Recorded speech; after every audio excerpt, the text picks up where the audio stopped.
Bon vespre.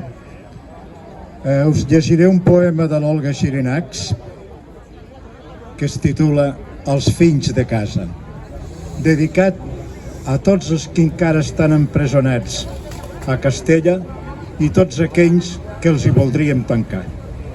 Diu així: una vegada, no fa gaire, els fills de casa nostra van sortir a trenc d'alba, quan encara brillava Venus al cel. No tornaven i no van tornar, i vam saber què els passava. La gent del rei havia empresonat els nostres fills i els que els acompanyaven. Sembla que expliqui un conte antic, i no és un conte, que és d'ara.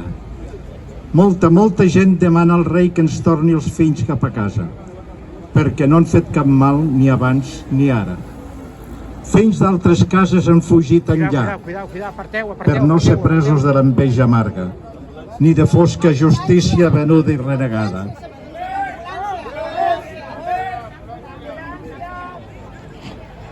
Aparteu, ambulància! No, per l'altre costat, per l'altre costat.